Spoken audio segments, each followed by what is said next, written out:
So you don't, apart from just enabling this service, you don't have to do any configuration, so on. You just now have the infrastructure pieces in place so you can start doing your backup. Well, then how am I going to do my backup? Well, I'm glad you asked.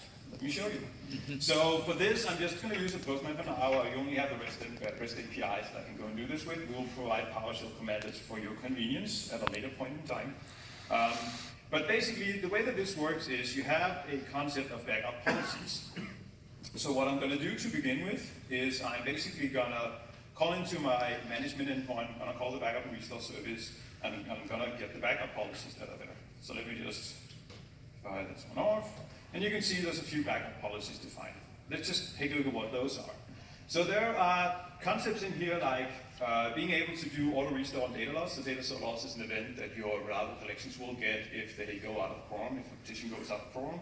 The on data loss event will be raised, and it was sort of today, it's up to you to go and implement a way of enabling or triggering the restore when these events happen. If you enable the auto restore and data loss, you don't have to do anything in your code. You can run the code you have today, and you will still get the benefits of doing restores when data loss is detected. You can configure things around the backup, such as the number of incremental backups you want to keep, if it's frequency-based, if it's trigger-based backup, how often you're going to do backup. In this case, we're going to do backup every 15 minutes. So backups are being stored inside a file share, so you need to provide a file location for this. From running in Azure, you can do Azure Blob Storage. You could probably even do blob storage from on-prem if you would like to, but we also support just the regular files at a UNC file share. And finally, there's some retention policy you can add to that. So you can deploy one or more, describe one or more backup policies and deploy them into your cluster. They're there. And then what you need to go do next is you need to go and assign the backup policy into the things you want to back up. So you can assign backup policies for applications, for individual services, and even for individual petitions. So it can become very messy, but it can also become fairly easy. So if you define a backup policy and attach it to the application level, all services and petition underneath that application will actually run by that backup policy, but you can do overrides as well. So you know how to sort of have a hierarchical inheritance concept, I guess we can call it. So what I'm going to do is I'm just going to go and get the backup policies or backup configurations that are assigned to my specific application. So in this case, I'm going to call into the web reference application that I have, and we can go and look at the backup policy already configured. So there's a backup policy configured. We can go back and look at that. We can see it's inherited from application because this itself is an application. So we can also go ahead and see the kind of backups that we already have from the application. If this request comes back pretty soon. So you can see there's a long list of backup already been taken, and you can see you have information that you have a backup ID, application, the services that was backed up, the backup location on file, and all this goodness. So let's go over to the web reference application. This is the fun part of the demo.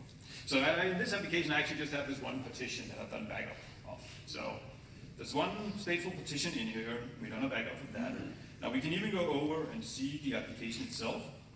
So this is basically just it's an application mimicking a I think it's an inventory sales thing. Anyways, there are numbers in here. Let's try and reset those. So all the data that you see is actually stored inside reliable collection in the service that I just showed you. And there's a nice feature called corrupt in this application. You probably don't want to implement that yourself. But let's try this out and see if it works. Let me just try and refresh this guy.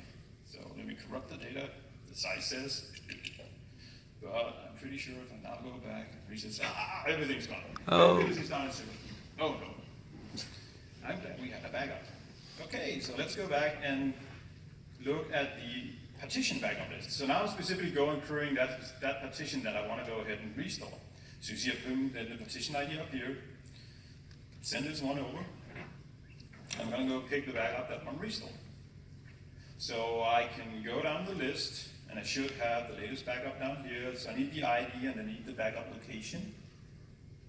This is where it's all going to be interesting. So let me go over to the restore partition. Let me put in the ID. Let me go back to the partition list. I'm going to get the backup location. So it's basically just a zip file. I can go in, add that in here, and I'm going to save. Okay, So basically, put in the backup ID, put in the backup location. I'm going to post that back to start the restore. You see it's accepted.